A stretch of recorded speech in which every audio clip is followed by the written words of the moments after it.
has been investigating partnership opportunities since the start of the year. We appointed some advisors in April and have been working across a number of different proposals, including joint venture and offtake style arrangements, as well as interest from significant interest from US listed SPAC companies, and we've received a number of proposals and worked through them closely with our advisor set over the last couple of months. And that's really today's announcement with Constellation is the result of that sort of competitive process and selection of what we think is a compelling opportunity.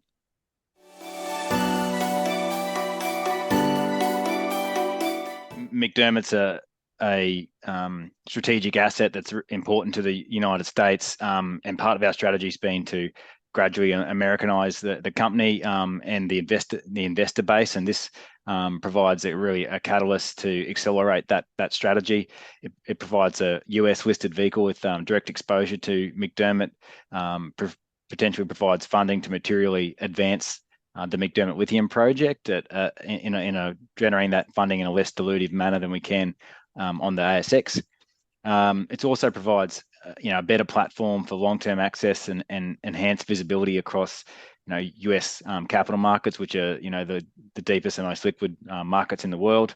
And then really it still provides a platform for Jindalee, true to our heritage in terms of project generation, provides existing exposure through their shareholding in Jindalee.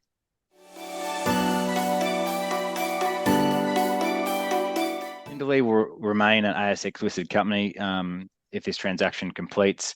Its main shareholding will be 80% stake in a US listed entity which holds 100% of the McDermott project. Jindalee's heritage clearly has been through project generation, taking projects up the value curve, and I think we look to to that strategy going forward and look to add more projects to the portfolio over time.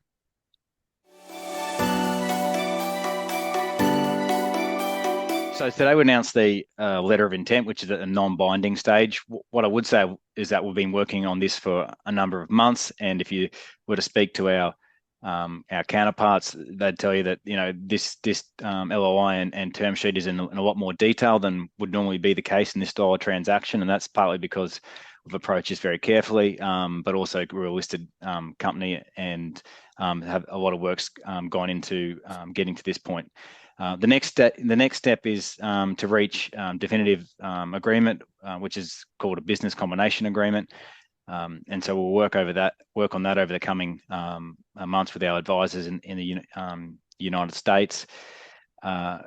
So that will involve some confirmatory due diligence on both sides, but like I said, the term sheet's pretty well developed.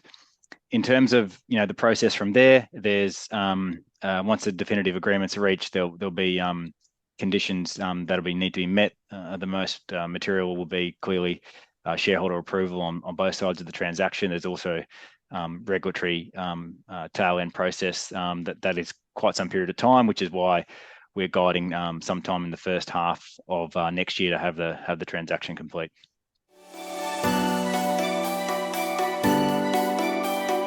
We started off, as Ian said, with a partnering process at the start of this year, and obviously when we were added to the Fast 41, one of the first 10 companies added to the Fast 41 transparency list, then we saw a lot of inbound interest from US investors and brokers, and out of that, this transaction is the product of that. The headline valuation values the McDermott asset at 500 million US. That's about 750 million Aussie. Current enterprise value is 30 million Australian.